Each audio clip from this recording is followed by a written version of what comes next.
all the time. These players reviewing the deck lists. Is it your favorite format? What's your favorite format? Talk to me. Well, I'm not going to lie. My favorite format historically was Modern. I came into the game around not too long before it was created. I watched Pro Tour Philadelphia, the first Modern Pro Tour, won by Splinter Twin.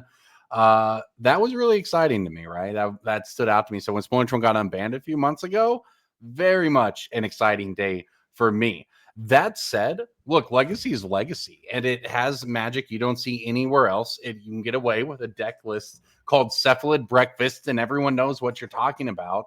I'm not a Legacy diehard these days, especially since I had kids. It's hard to get out and play tournaments, but it's always a treat to get to see Legacy played at the highest level because you just don't get to see it that often. I remember when we had Pro Tour 25th anniversary, I think it was. It was Legacy played on camera at the Pro Tour. And that was something that honestly didn't seem possible for a long time due to, the card availability issues and just sort of all of the above that go along with Legacy. And I remember that being a really special moment. So that's how I feel anytime I get to see Legacy on camera, especially when we get to see, such talented players as this here in Chicagoland at our 10K NRG series. I mean, there's a lot on the line with these players getting to play what is, in many cases, their favorite format, right? Much like you, the Legacy player in each team trio event is usually the Legacy expert, the Legacy lover who has their deck foiled out over many years, right? Like people who love Legacy truly love it. And that's what makes it so fun to watch. But we didn't abandon you Modern players. We can take a quick look. Of course, this is a Legacy event. This is one of our only Legacy events on Season 1. And we have plenty of Modern for you, Corbin, just for you and nobody else on the rest of our Season 1 here. I want to go over those events as these players are shuffling up. I love the signing very openly the no there from Hafner. I'd love to see that. Anyways, there you go. You can see the breakdown. We are here right now in Chicagoland. We saw our 10K Modern Showdown yesterday, provided you were there, which of course you were. You wouldn't miss that. And you're watching the top 8 of our Team Trios trial right now. That is what's going on right this moment. Then in March, you can see March 15th, 16th, we'll be in Madison, Wisconsin. So those of you watching at home, make sure you make it out to that for a 10K Standard Showdown and a 5K Pioneer Trial. And then Corbin's favorite, we're back to Chicagoland for a Modern Showdown, 10K Modern Showdown, May 10th and 11th. We're going to get him out. He's going to battle. He's going to win it all, and he's going to be in our champs. And then, of course, there'll be a 5K standard trial for him to win afterwards as well on that Sunday. And then the capstone of Season 1, we have our double showdown weekend in Indianapolis, June 28th and 29th, a 10K standard showdown followed by a $10,000 team sealed showdown. So that, that's going to qualify 4 players for our NRG champs at the end of the weekend. Of course, an entire team with limited as the primary format and a standard player as well. $20,000 weekend. It's going to be a really special event and one. I actually like the city of Indianapolis quite a bit, so I'm excited about that. And so I think we're going to start on Legacy. It sounds like there's some judge stuff going on. We'll get some updates on that, but I think we're actually going to start on standard on this event. So because they're just going to be getting started here a little bit faster.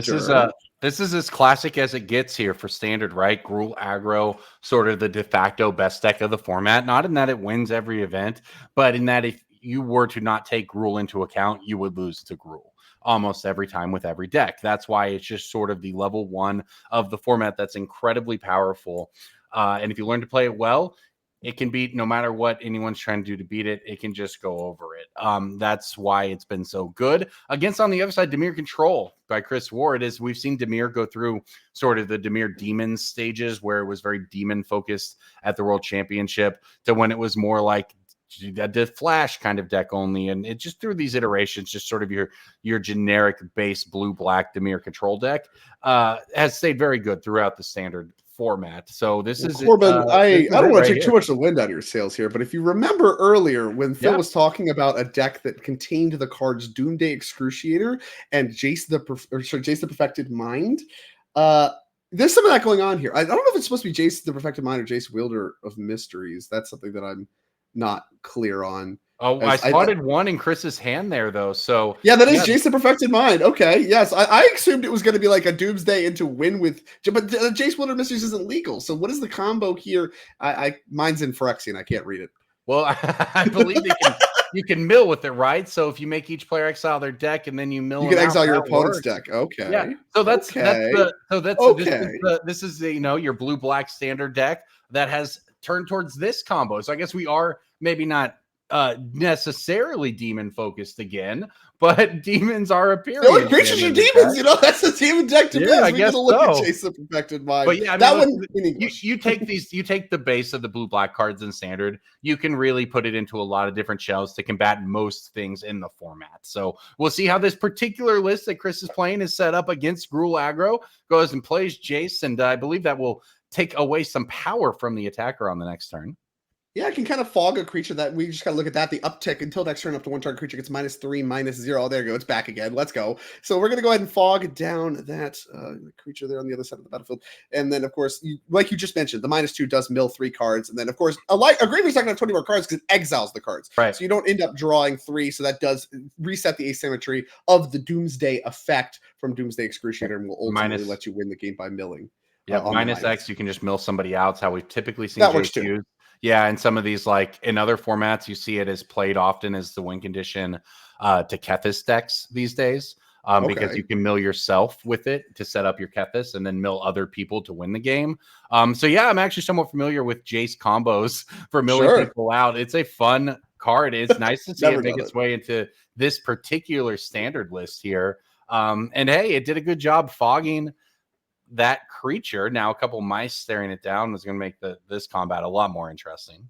Yeah, so we got Emberheart Challenger on the other side of the field. That was the one that was go ahead and was got -3/-0 last turn. So even with one prowess trigger, it's not going to be able to battle in and do any damage. So it didn't really do a lot there. Although here is Innkeeper's Talent to help the pair of hired claws here maybe get a little bit bigger. Although it takes time to do that, and we are building up to casting the Doomsday Excruciator. And maybe we could get to a spot where that just doesn't matter. So you get to look at the very powerful. You mentioned the talents being a big fixture of standard.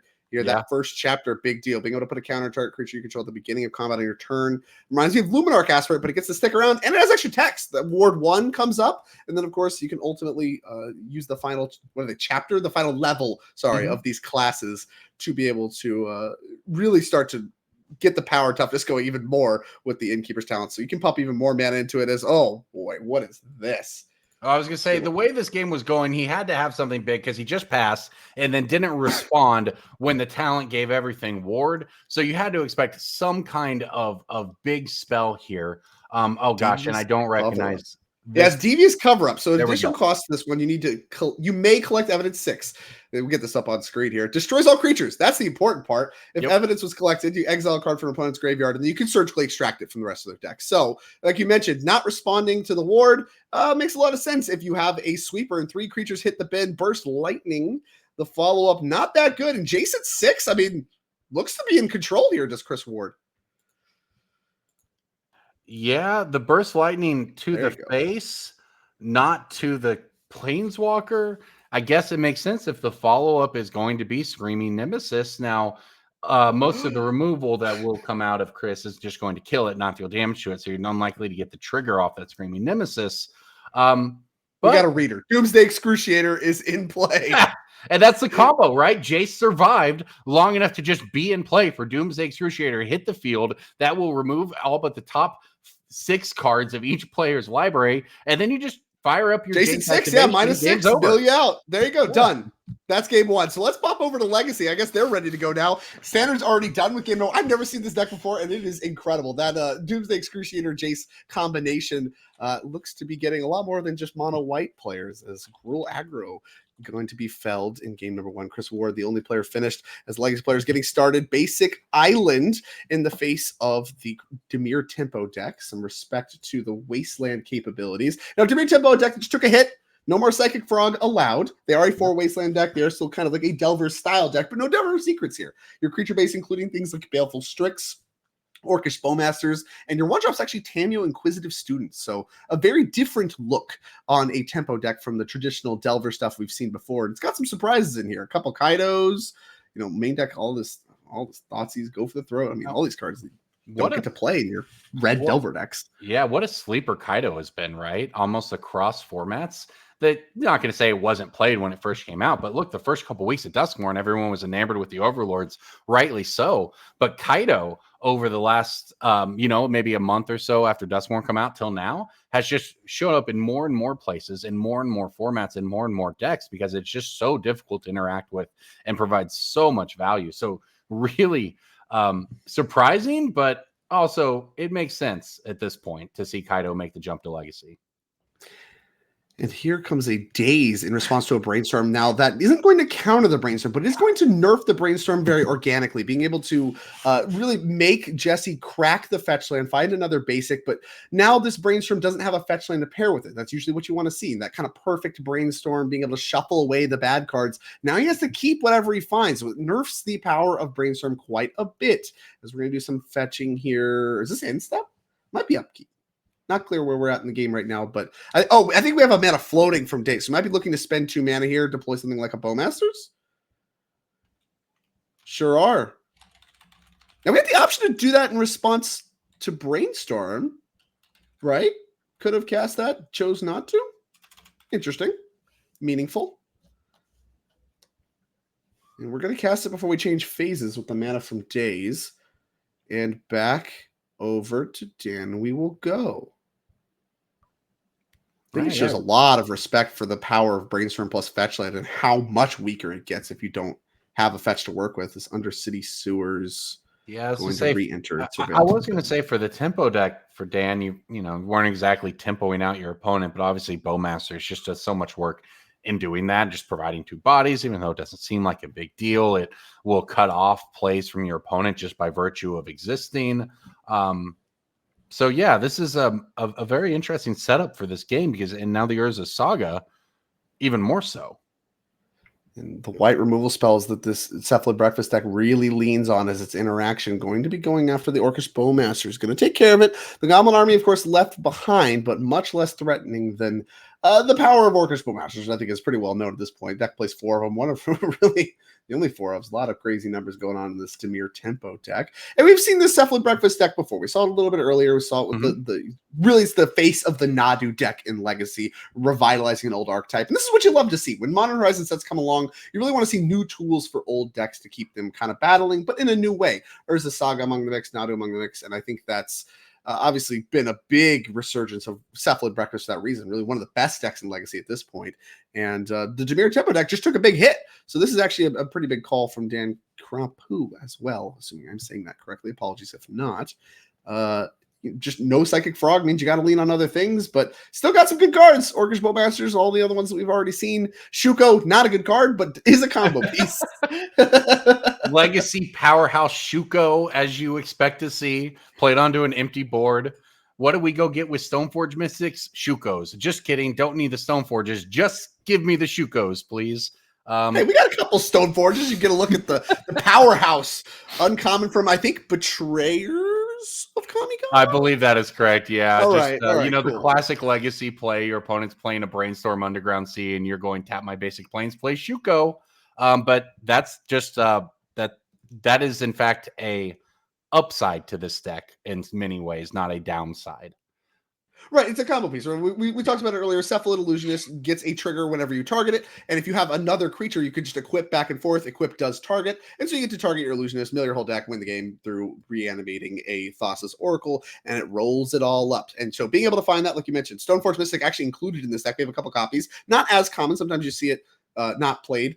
Right. But we have a Batterskull here too, so we got a little Stoneforge Mystic package going on with the Shuko. It's just a little Cephalid breakfast blade. Yeah, a little Cephalid breakfast blade. Yeah, there you go. Exactly, breakfast blade. As here's a Cavern of Souls. Oh, one of in the deck cannot name Teferi Time Raveler. I'm not gonna lie, Drake, you got there. Breakfast blade is an incredible name in the spirit of Legacy. I wish I could take credit. I'm sure someone else has said it before me. I'm very confident in that fact. But I have no idea who to accredit, so I will not. Yeah.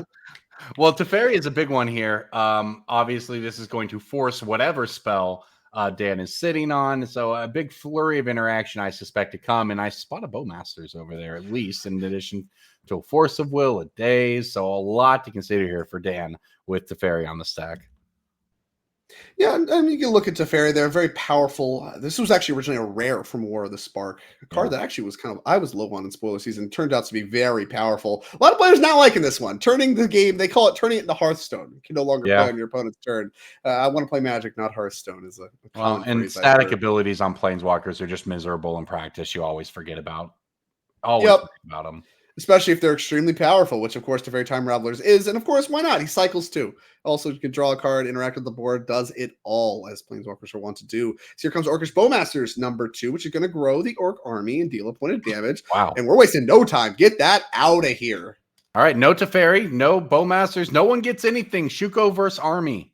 I think I'll take the side of the army in that one-on-one. I think there's... Yeah, I mean, I guess Jesse's down to 12. It's now it's a 2-power clock now. And a bunch of Murktides is the backup. That's a great follow-up. If we're going to be using Swords to Plowshares on Orcish Bowmasters, well, you can't really catch the Murktide Regents with any of the other removal. Like we've seen Prismatic Endings and stuff of that nature be played as well. That doesn't really work against the Murktide Regent. So the Murktide Regent follow-up after you just saw a bunch of Swords to Plowshares used is a great one because it's going to threaten in this game very quickly. With Jesse already down to 10, that Murktide already a 6/6 can grow with a second Murktide as well. We've seen Cephalid Breakfast combo out of nowhere before. That's probably what we're going to need. Is that a third sword? Oh my God. Well, I was just saying, it feels like if he has 2, he probably doesn't have a third. Well, egg on my face. He does, in fact, have the third Swords to Plowshares. Okay. Well, that's been a lot of interaction. Jesse's burned through a lot of cards here, and they haven't been combo cards. Here in game 1, they've been, obviously Shuko, but they've just been sort of filler cards, right? We've seen Brainstorm, Removal. We've seen Teferi. Something's hiding out in his deck here, and let's see what those last couple of cards in hand are going to get him towards. This has been a fascinating game to watch play out, and here we go, a Cephalid. Well, Cephalid Illusionist isn't actually that great here, right? You can equip once, get 1 mill 3 trigger, and if you hit Narcomoeba, then you can combo. But we actually have a response. Well, I guess you can bait out Removal. Fatal Push. Fatal Push, yep. All right. Which will trigger it again. So that's 2 mills. Yeah, I was about to say, you could combo if you hit a Narcomoeba, but if you don't, it doesn't do anything. And... so yeah, we went ahead and Fatal Push that. I think the last card in hand's a Tundra, and I really want to highlight how smart the dazing of that Brainstorm earlier in the game was. Right. Jesse's hand was good here, right? The 3 Swords to Plowshares all found targets. Yeah. But it's not great, and he has some leftovers he doesn't want. Imagine how different that is if he got to have a perfect Brainstorm earlier, fetch away the bad cards, and not have to redraw them. And maybe that Tundra in hand is one of them, right? Doesn't really want 5 lands that badly. Yeah, I do think it's possible they missed the mill there, assuming we are, correctly reading Illusionist. There should have been 2 triggers. Required? Yeah, that's to say. I don't know. So, but... oh, yeah. How about that? Becomes the target of a spell or ability, mill 3 cards. So I assume he went to equip Shuko, and then Fatal Push would trigger it again. Yeah, I should have milled 3 more cards. I mean, it's not like he has any information. It's 3 random cards. Well, I guess if anything, it might be good for him, right? Because there's a Narcomoeba. Well, that's what I say. Hitting Narcomoeba is quite relevant here. So, but regardless, here we go. Moving into another turn. Jesse down to either 6 or 8 life here, depending on whether we get there. And okay, we've got the combo piece. Nomads in core, equipped to Shuko versus. Well, we can trade the Orc army. We have a 2/1 now. Yeah, and I guess the Murktide is not as big as it could be. We'll see what happens here. Last card is a Baleful Strix for Dan. That's a redraw. Okay. And Ponder's a good redraw. That's a good one to find. And a Fatal Push. 3 spells. Oh. Yeah, that's just lethal. The Fatal Push is just lethal, right? Yes, Fatal Push, I think, can hit the Encore. And then we figure out how much damage we're at after that. 2. 6. Plus, so Jesse to 2. All right. Doesn't quite get there, so probably just going to hold it in hand. But now, hey, you have at least a piece of interaction. Although, as we discovered earlier, you can't always beat the combo with instant speed interaction because they can just target repeatedly. Although you can't do that with Shuko. And another dead draw off the top, and Dan Grapu going to win this game #1 against the Breakfast Blade style deck. Yeah, I mean, really, like I said, a lot of those dead draws, I mean, you can say, oh, I just got unlucky, but really, I think there's some amount of that, not all of it, but some amount of that comes from that impact from that early days, making sure that Jesse couldn't really set up. Not a play I think a lot of players would have made. Dan really heads up, played it, and is rewarded with a victory, slogging through all of those Swords to Plowshares that were very, very timely. So, yeah, I mean, that's going to finish game #1. Let's hop back to standard. We got shuffling going on across the board. So maybe we could take a peek in at the modern, which appears to be still in game #1, if our graphic is to be believed. Yeah, Boros Energy versus Eldrazi Ramp. That's the face of New Modern. Two They're shuffling too. Everybody's very popular shuffling. We'll have to get an update on who picked up that one. But right now, Dan and Chris picking up a game. Their team is looking good, although Bob was able to fight back. Bob Culp on Boros Energy was able to take that first game over Adam Saba. So, okay, here we are. It looks like all three games heading into, or all three matches, I should say, heading into game 2. Yeah, nice little lining that up. And of course, Dan and his team, we got to see Chris and Dan both win their game ones. And at this point, well, I mean, take a look at Cyborg here real quick at the standard side of things. I don't know how much hate, if you could even call it that, was packed here for this Doomsday Excruciator Jace combo. I mean, the power of Jace being able to fog down a creature packed up by the black removal that is very well known across the board, and the Dimir mid-range and control style setups seem to be doing a pretty good job at stopping the aggressive force. But can you beat a long game then? I don't know. Let's see. What do we have? Torch the Tower. Questing Druid is another way to try to grind through some black removal spells. Nothing explicitly screams hate for this control matchup to me. And in general, aggro decks are usually pretty good against control decks, but that equation changes when the control decks have a combo they can just win out of nowhere with.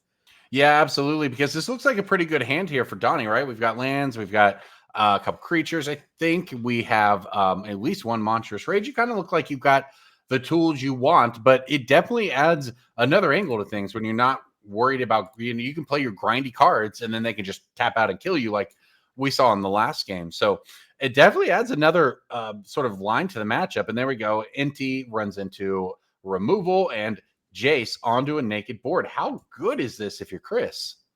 Yeah, I mean, this is absurd, right? And this is exactly the sequence I was just talking about. Inti, actually one of the better cards at grinding, right? A way to start getting some card advantage going, increase the pressure, all those things. Immediately dies to Anoint with Affliction, which is obviously a very powerful removal spell, right into Jace. And now the next threat you play is just going to lose 3 points of power. So really, it's kind of effectively an on-board removal spell, although haste does change the equation, as we're going to attack down the Jace with a Screaming Nemesis. Very much changes. Yeah, well, that's huge. It very much changes the equation because it just poking in that 3 damage means that now, yes, Jace is giving it -3, but Monstrous Rage will give it +2 again, and you can kill Jace if that's the line you decide to go. Maybe that works, maybe it doesn't, but just getting in the damage there is huge. It also opens up this. Second Screaming Nemesis is definitely going to be good here. Haste creatures really showing their worth. Oh, but we have Tidebinder to do some blocking.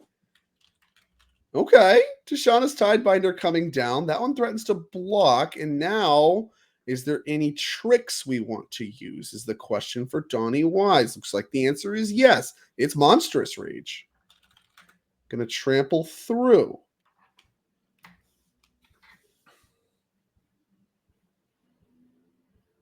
Love a good Tidebinder, although this was a big turn here for Donnie, though. This was not exactly the way you want things to go if you were trying to protect that Jace to lead up to a win. Now, I spotted a cut down, so we're back to sort of a normal game plan of removing the creatures, but with Jace off the board, the combo threat is gone.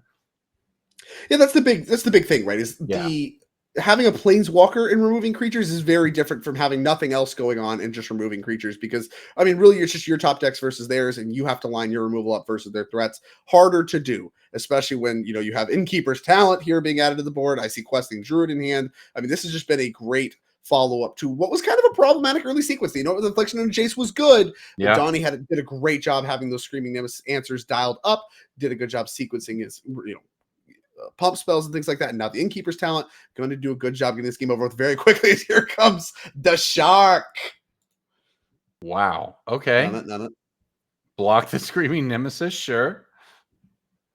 Look at the 4/4. It'll of course win the combat, but that it will create a Screaming Nemesis trigger, which it looks like is used. Well, it just traded with the Nemesis, right? Because of that roll. So it also has Death Touch. Yeah, it's a 4/4 blue and black shark with Death Touch. So it doesn't even matter how big it is. It's going to trade. But yeah, there you go. Well, I was trying to figure out if it was going to live past the Nemesis there, but no, the Nemesis takes it out, and that means the trigger from the Nemesis gets the point back at Chris's face as well. Yeah, So that's true as big, well. yeah, Down to big turn 10. there for Donnie. Now a little bit of conversation about the Druid. Okay. And yeah, now we're resolving Seek the Beast. 2 lands, not really what Donnie needs, but I mean, what Donnie already has going on is quite good. And down a land goes Chris Lord, Chris Ward found a demolition field, but the game is about the permanents in play that are non-lands for the most part. Yeah, a couple more land drops access to for Donnie. See him hit one there.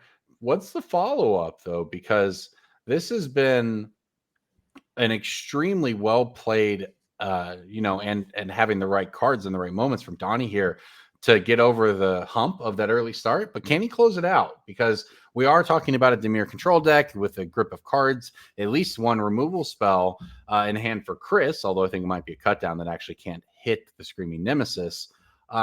But can Donnie find a way to close this out before Chris can turn the corner?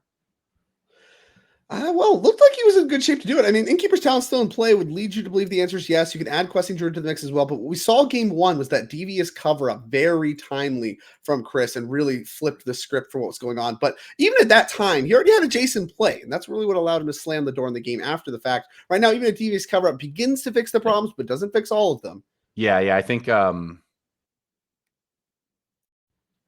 there we go. There's the cut down. That does find a target. Deadly cover up is that's a really good board wipe that's what I was gonna say though. The Screaming Nemesis play around that very well as well, right? You wipe the board with your deadly cover up, and then Screaming Nemesis just screams on in there. It's just done so much work in this one for Donnie, and that's a handshake. A handshake. Was that game 3? I think we might have. I'll be honest with you. I think that game 1, we saw him flash a Excruciator. I think it's possible he was flashing an Excruciator while scooping his cards because he also was on the play that game, Chris was. So it was either a game 3 and we missed something, or we missed something in that first game. Well, either way, the graphic is updated. We'll get an update if that match actually is in fact over, or could just be a game 2 handshake. Maybe some friendly players. Game 2 handshake. I'm not sure. Let's cut back to Legacy here. Take a look at their game 2. Yeah, someone asked in chat too. Chris was on the play for that one, so maybe we just missed something. Regardless, they're headed. Yeah, okay. Donnie takes that one 2-1. Okay, so they actually just went so fast they finished game 2 before we even realized it. That's insane. So fair enough. Okay, well, that changes the landscape here quite a bit. I mean, Bob Colt potentially 1 game away from winning this. Of course, if he does win a second game over Adam Saba on the Eldrazi ramp side of things. But of course, the hope to battle back here, you need a 2-0 from Adam Saba, and Dan Krapu's got to win another one. And the Legacy players are shuffling up for their game number 2. We're going to get to see, I mean, some quick magic being played here. Normally, I don't want to jinx anything here, so you knock on wood ahead of time. Normally, when I play team events, magic kind of goes slow. There's a lot of conversation. There's a lot of, hey, what should I do? Try to keep this hand, like all that kind of stuff. These teams, I tell you what, they're professional. They get in their lane, like, don't bother me. I'm going to be blading. And I like that. I like that style of team magic. When I play team events, I'm like, all right, I'll ask you if I need help. Otherwise, don't talk to me. I'm going to figure this out. Yeah, too many cooks in the kitchen, as they say, right? It can really mess up team play. Usually you set your best player in the middle and you ask them to help when you need help. Other than that, it's my experience is the same. You want to let people lock in, do their thing. You're playing a team event with them because you trust them to be good magic players, right? At least in theory. So, you let them do their thing and you help each other when you need it. When you face a particularly tough decision you want some outside help on. A lot of decisions when you're playing a Ponder deck in Legacy, and this decision is the shuffle. A lot of lands in that mix. I think we had a second land already dialed up, and that was actually an interesting sequence there too. I think we actually had an Undercity Sewer in hand, so we had the option to surveil on turn 1, or if we wanted to go ahead and cast our Ponder. It's not necessarily clear to me which one you want to lead off on more often than not, but I think being able to cast your Ponder, really start to cash that in for a more meaningful card, and then maybe even later you can just like shuffle away the Undercity Sewer if you don't want it, whatever, however things play out. You just want to resolve your more powerful effect first. I like it. I think that's where I would ultimately land, although I would be, if somebody told me I was completely wrong, I don't know that I would put up much of a fight. But I think it is an interesting decision that's kind of could be worth highlighting as something that matters down the line, as Jesse Hepner on the other side is going to choose to surveil. Well, I the think fetch land. it's a good point too, especially like he knows the matchup, right? This is you're in the top 8, you know what your opponent's playing, you know what cards to be worried about, you know exactly what you're looking for and when you want it.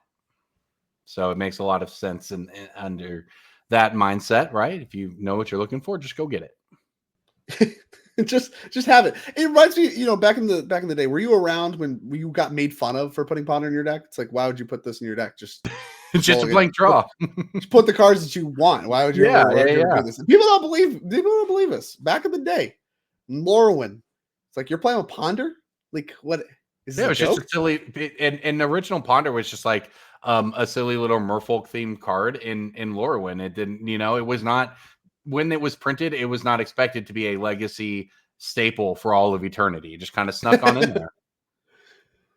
And indeed, it is a staple. And here comes the second one. Also, a Nihil Spellbomb, a card coming out of the sideboard. Got 2 copies in the sideboard, does Dan. And yeah, I mean, obviously, we have a graveyard combo deck. Makes a lot of sense that you'd want a Nihil Spellbomb, but it can be awkward because the Illusionist combo happens in chunks. Yes. So there's a chance that, like, on the last mill, you hit both the Dread Return and the Thassa's Oracle, and then your Nihil Spellbomb kind of like can be awkward. Although I think it does still work because you can catch the Dread Return on the stack targeting the Thassa's Oracle. That can get weird. But if it's in hand, whatever. You can just build a whole library and your Thassa's Oracle's in hand, you cast that out of hand.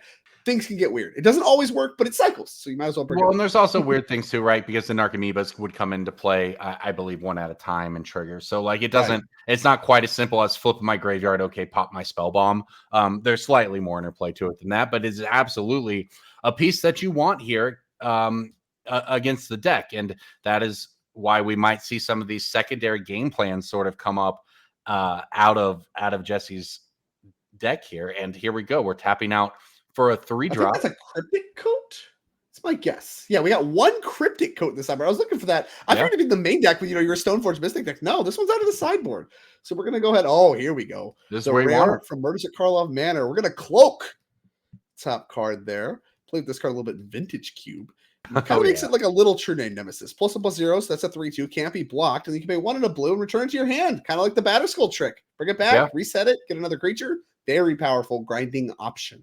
And Ward 2, certainly not irrelevant. A little cloak ability coming in here makes things a little more difficult. There's a Wasteland. Yeah, Hefner obviously having the cost of fetching a Surveil land is that they can be wastelanded.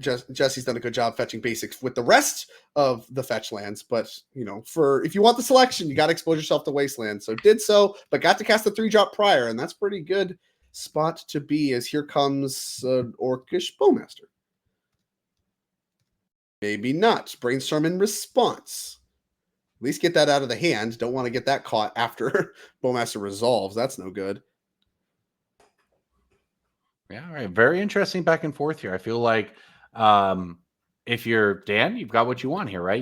You've now deployed a Bowmaster. You've got your spell bomb for some interaction up. You've put up some pieces. You just got to worry about this clock in the air. Meanwhile, if you're Jesse, you've got a lot of what could be bad draws against and you're just trying to find your way out. So the real question is, Jesse, is if you end up trying to find a combo line here, or if you get if you're just going to be all in on this cloak, right? And sort of the fair game plan, and we're going to swords away the Bowmasters. Jesse has wasted no time. I don't even know if the trigger resolved yet. He wastes no time. Starts to plowshare these Bowmasters. Absolutely not, says Jesse Hefner. And notably, Dan Kerper has been very patient with a Force of Will in hand. He sure is. Very clearly respecting the combo, I think. A lot of problematic things have happened. Been very patient, saying, hey, like life totals are still high. I have a lot of time. I don't want to die to the combo, even though I have Nihil Spellbomb. I know that may not be good enough. Not choosing to fire off the Force yet. Also, as a Murktide Regent as a follow-up threat. So, like you said, a lot of things coming up Dan's way here. I don't know that you could really be in a better spot. Yeah, and his team needs it, right? Remember, over in that first table in Standard, Donnie Wise defeated Chris Ward 2-1, Gruul versus Demir, which means his team only needs 1 more win to advance to the top 4 here at the 10K Team Trios Trial in Chicagoland NRG Championship Series. This is a huge Legacy match. We've loved getting to watch Legacy throughout the day, and this is peak Legacy gameplay right now. We're throwing around Force of Wills and Swords to Plowshares and Wastelands and Cryptic Coats, but hey, this is peak Legacy gameplay. It is peak Legacy gameplay. Prismatic Ending going after the Orcish army. So a little respect to the ability to race there, I think, from Jesse. And of course, still kind of stuck on the 2 lands, did get waste landed. This low resource game plan, part of what Dimir Tempo style decks are trying to do. Kind of the classic Delver strategy, get everybody low on resources, and my spells are cheaper than yours, so I'm going to win the battle if that's the case. Tamiyo pick up a nice pickup as well. I mean, really, the Cryptic Coat's really the only problem right now for Dan. Everything else really coming up his way. Yeah, a lot of removal spells coming out of Jesse. We've seen actually throughout the day with the Swords of Plowshares. Now I believe that's a Prismatic Indian that comes in, and it's just kind of a stream of just threatening enough threats from Dan to demand removal. And Tamiyo has a very high upside if he can get it going here. Yeah, now I wonder how much, if we knew there was a Tamiyo coming, would we have used the Prismatic Ending last turn? Not clear. But yeah, of course we would. I have another Swords of Plowshares. Jesse very good at drawing the white removal spells. I'll say that. Oh, and a Ponder follow-up. This is just, it feels like Jesse is constantly on just 1 or 2 cards in hand, but they usually seem to be pretty good cards. Now, that said, all the removal in the world didn't work out for him in the first game. But that said, this position looks a little different here. I mean, the Cryptic Coat's not the biggest threat ever, but Dan is down to 12. Dan is running low on cards. If you're able to pick off that Tamiyo, you might assume that he's not just sitting on everything he could want. So, yeah, I mean, if you're Jesse, you feel like you got a good shot where you're at right now. Although, shuffling off the Ponder, just take a random one off the top. Yeah, take a random card. Oh, here we go. We're going to special cut. Yeah, basically the same kind of script as game 1. A lot of white removal spells, but I have to say, I think the equipment diff going to be a big deal here. Shuko, much worse than Cryptic Coat if you only have an equipment on play. I know which one I'd rather have. That's right, yeah. Well, here's Ponder number 3 for Dan, and this one actually matters a lot more for just the selection. Also, that Murktide Regent that we know is still in hand. Some brainstorms can help with that as well. I believe we have a polluted Delta to even be a perfect brainstorm. So this is a nice Ponder. Can't imagine shuffling this one from the spot. Who knows? Maybe Dan wants to try to get the pressure started a little faster. Or wants to find an answer to Cryptic Coat. I mean, maybe he just feels the pressure from the Cryptic Coat beatdowns. Yeah, if you're able to answer, I guess if you were able to answer the creature the Cryptic Coat is attached to, it is pretty time-consuming and mana-consuming for Jesse to pick it up and replay it. So it would buy you a ton of time. Looks like he did opt to keep them and drew a Brainstorm, and now we're going to cast the Brainstorm. Now this is actually peak Legacy gameplay. Cantrip into cantrip into cantrip. Talk to me. I love it. Absolutely love it. And it's nice, too, when you cantrip into cantrip because the cantrip goes faster the second time because you know the cards you're drawing. It's true. You know exactly what's coming off that Brainstorm, that's for sure. We'll see if he has the fetch here. I don't. That's a polluted Delta, right? The untapped thing there. I think that's the new art polluted Delta from the. Oh, great. Yes, he's got one in play already. So his hand is push. It looked like. Okay, so he's going to have the fatal push. Won't be able to pay the ward this turn, but that is an answer to the next creature coming from Jesse, or I suppose the Cryptic Coat creature eventually. Well, yeah, I mean, he can't recast Cryptic Coat. He can pick it up, but it costs 3 mana to recast. So you can even just do that. Or we could go this direction, like I said, and just Murktide win the race. I mean, this is a big Murktide. And I mean, golly, what are you supposed to do if Jesse has another white removal spell? But he doesn't. He has Force of Will instead. Well, now is the time to R-Force? Dan did a great job playing out all of his other threats before that Murktide, trying to hold it, trying to get all the removal spells out of Jesse. And you did, but Force of Will coming through very clutch there, but I am pretty confident Jesse is now down to just a single card in hand. Right, just a single card. The Force of Will, finally, the trigger's pulled on that. Dan really valuing trying to flip the script, win the race, and the 7/7 Murktide is a great way to do just that. As here's a big brainstorm here from Jesse. No Bowmasters to punish that one. If he can find some white cards, he's in good shape. Unfortunately, pretty far away from comboing still. And not a lot of time with a Murktide on the other side of the field. And Hill Spellbomb still presenting an issue. Oh, but we found a Swords. No problem. Well, back and forth we go. Cryptic Coat Beatdown is live again. Well, 8 more life. It's got a lot more work to do. Thanks to Swords to Plowshares. That's true. Up to 14 goes Dan. Oh, this cryptic code's gonna have done like 30 damage by the Well, time this it's is all said and wild done. because I believe that Donnie is on no cards in hand. It's force the will fatal push for Dan plus the spell bomb, and now we're going to read what cloak does. The nod of the head. Okay, so if I kill this, you just pick it up and replay it. Great. Well, that actually works. You can fatal push, pay the ward, and Yep, then you can try to like play land number 5 and hard cast Force of Will on the way back down. that's true. It's Well, like, look, this just it buys you so much time. well, You're there's gonna need it. okay. Is it time to cycle the spell bomb? That's I what I think would want to be it thinking about could right be. now. It very much feels like that's the part of the game we might be at, but he's going to go ahead and say, "All right, I've Oh, got at least one more turn to try to hold off on it." Land. there's land number 5. All right, so that counters the cryptic code on the way back down. That's what he needed actually to hard cast this force. That was huge. Oh yeah, here we go. 5 mana cancel. Just the most powerful format in Magic doing what it does. Playing 5 mana for cancel. What a fun sequence everything in this game has been, right? Just back and forth, two players who know what they're doing. They're doing it very well, just ripping some straight fire off the top of the deck to answer each other's creatures. And now both players just essentially on nothing. Yeah, top deck war. Let's see what Dan finds in the top deck. Oh, the rub on the mat. I love it. Oh, land's no good. Do we have another Undercity Sewers to find? Nope, only one in the deck. I don't think we want to play that, and he does not. Over to Jesse. Okay. That's a good one. Nadu. Okay. What do we have to answer? Oh, Brainstorm. Perfect. Plus fetch land in hand. So this is huge for Dan here. Baleful Strix, Plus Fatal Push, Strix Fatal and push. We both answer this, right? Yeah, we got a lot of answers. So what do you do here? You can put something back, keep the Baleful Strix, draw it with the Baleful Strix, fetch if you want, but just we can turn on Revolt with the Spell Bomb and keep all of it if we want. Yeah, it looks like that's actually what we're gonna there we do. go. So yeah, you can Yeah. back the Spell Bomb. That turns on Revolt. Then you can draw a card. And now you have Revolt, so you can Fatal Push the Nadu. That will actually trigger the Nadu, kind of doing what it's supposed to do. Found a land. Oh, there you go.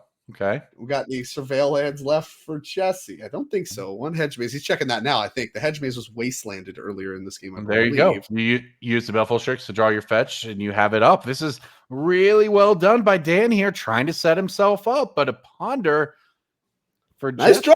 Draw. Back and forth. This top deck war is crazy. Yeah, oh, dude. Ponder's real good. This has been wild. Both players just coming up with cards out of nowhere, thanks to these incredibly powerful legacy cantrips. Now, Jesse is pretty deep in the tank, but you know what? He chooses to keep these with Ponder, and it's a Stoneforge. Okay, and that shuffles. Oh, the cute. He found the batter skull, so he gets to take that from the top, put it right in his hand. I love it. Oh, eat man. that up.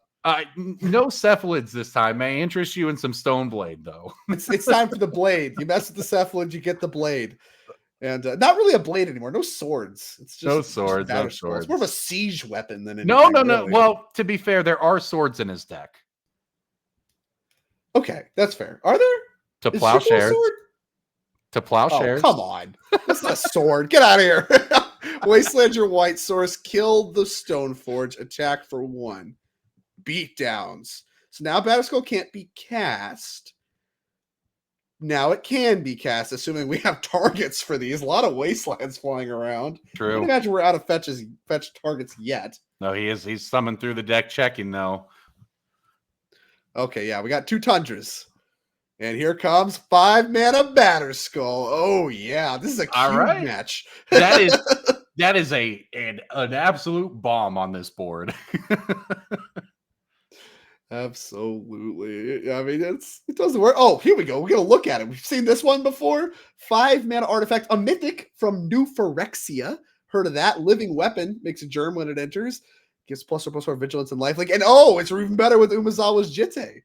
You can pay 3 to return it to hand, give it some little bit of some removal spell dodging abilities. But now, it connects. I mean, the nice thing about the Baleful Strix is it'll eat the token and will continue to buy you more time for him to pick up the Batterskull and replay the Batterskull. But now there's also counters on the Jit. I think this is Jesse working towards a fair victory here, but still, I guess, a long way to go. Yeah, pick up the batter skull. I mean, the Jitsi counters are going to matter a lot, right? Like, pick up the batter skull, even if this gets countered or whatever, which it will. We see 2 Force of Wills. Those are 5 mana cancels. We're about to pay full retail on like 3 of your 4 forces in your deck. Ooh, Stoneforge is a nice pickup. Because now you can get the batter skull in uncounterably if you wait a turn. And if it doesn't get countered, Or so if it does get countered, then you maybe have cleared the way for batter skull in the following turn. Yeah, or if all right, here we go. Hard pass, Force of Will number 2 this game. Any follow-up for Jesse? Don't really need one. I mean, batter skull in the following turn should be good in his eyes, although we do know about another Force of Will hardcast that can happen. So does Dan. Yeah, back we go. What is this match? This is crazy. Here comes batter skull. Here comes another force. 15 mana has been paid for Force of Wills these games. Uncommon number for sure. And do we have another follow-up? No, it's in core. That's a big one. That's a creature you can strap that Jit to. Yes. Snuff out in hand, Tameo in hand, Bowmasters in hand for Dan. We're not done here yet, though. Oh, that's good. Yeah, that can actually pick off the Nomads right away, and then we can pick off. Oh, okay, get him out of here! Trade it all off. I love how Jesse just doesn't even let the Bowmasters stick around for a moment. Tameo into swords instantly onto the next turn. What is happening? Speed legacy even. Wasteland, your I think that's a cavern, maybe. Whatever. Wasteland, your land. Gosh. Okay, the top deck war continues. Wasteland, your cavern. No uncounterable stuff for you. Okay. I don't even know what that was naming. What threats do we have left? Oh, another Nomads. Equip Jit. Here we go. Spellbomb. Okay, that's a redraw. And we have Snuff out to answer the Nomads, so we're still in top deck mode that we know. You can pay full retail for your Snuff out, too. Full retail everything. Yeah, and you'll need to with that Jit threatening to pick up counters. But here we go. Big ponder for Jesse. What a great legacy match. Yeah, this game has been awesome. And really, I mean, I think kind of showcases exactly what is so fun about Legacy. You know, when everybody's super, I guess no one is. You just go back and forth until the dust settles. And they've been on, and it's not like in standard you can go back and forth, right? But it's because you have a billion options of things to do. And it's not that you don't in Legacy, but you're always on just 1 or 2 cards, 1 or 2 mana. And it's always just so tight and satisfying to watch play out. 4 mana Snuff out. No free spells, man. No free spells in this one. Teferi's a good follow-up. Just uptick and pass the turn. Bouncing the spell bomb doesn't really go your way. You don't really need the card quite yet. You'd rather bounce like a big threat like a Murktide or something if that were to come down. Yeah, and Dan's got to be, I don't know about necessarily running out of threats. It doesn't take much, but maybe a Bowmaster sometimes in the game. But the number of threats is certainly getting much lower in each deck. And right now that Jit just looks, I mean, I don't know about dominating because it has no counters, but it's just such an ever-present threat just by existing on the board. Here comes a Ponder follow-up. Good follow-up. These Ponders off the top have been timely. Looks like a pretty bad Ponder. Fatal Push and some lands, I think. Yeah, very thin deck for Dan left. Yeah, there's just can't be a lot of gas left in there. True. And again, I mean, maybe this is where you start to feel the pain of the Psychic Frog ban, right? It's like the Frog would be great. Just don't have Frog would have just obviously at any point blown this game open. Fatal Push off the top. Okay, well, Well, Fatal Push off the top means you can answer a creature. You cannot answer that creature to instant speed due to the fairy, but without haste, it means the Jit still won't connect unless 2 creatures come down for Jesse. And he does take the draw. Yeah, willing to take the draw, cash in some loyalty for a draw. Consign a memory, pretty bad. Would love to consign a memory this trigger, I'm sure. Oh, okay. What do we have left behind with Stoneforge? We've got Shuko. Yeah, quick perusal of the Exile Zone, Cryptic Coat, and Batter Skull among the cards in the Exile Zone. Still got 1 left. Still got a Shuko and a Vendilion Click. How many years it has been? No kidding. Full-on Stoneblade here, in fact, is just actually what's happening. This is a blue-white mid-range deck, not a combo deck right now, and it's looking really good for Jesse Hefner here, trying to close it out. Just wants to connect with this Jit. That's what it's all about, and I think he's going to not even connect it. Okay, he's going to just send the attack in. We're at the point in Magic where Vendilion Click had to be brought up on the screen because people might not know what it is. Here we go. Here we go. Nadu Shuko, we've done it. That's a kill, and that's a handshake. And I think Jesse Hefner's team has also emerged victorious. I see Bob Culp actually also looks like he won his match. So they won ages ago, Drake. I didn't want to tell you. They won ages ago. I was so enthralled. I didn't even see. Boo. Well, that was very exciting. And Jesse Hefner, who won that game, I guess his team did ultimately win that match. Good to see Vendilion Click back in action. Jesse Hefner back in action as well. You called it out, Stoneblade. Hefner, someone that's been around, since I was playing SCGs and stuff like that. He was a big Deathblade proponent. He loves his Stoneblade decks. Seeing him play Breakfast made a lot of sense. Also makes a lot of sense that he found a way to get some Stoneblade cards in there as well. So something he's been doing for a very long time. And of course, part of the charm of Legacy is people being able to play their favorite cards for such a long period of time. Now, that match and that game especially took quite a long period of time. So we'll have to get updates on the rest of our top 8 and how the rest of that goes. Of course, you saw Hefner's team win. But either way, we're going to be right back, and we'll come back with our top 4 breakdown for you here in just a moment. Stay glued to your seats. This will not be a long break.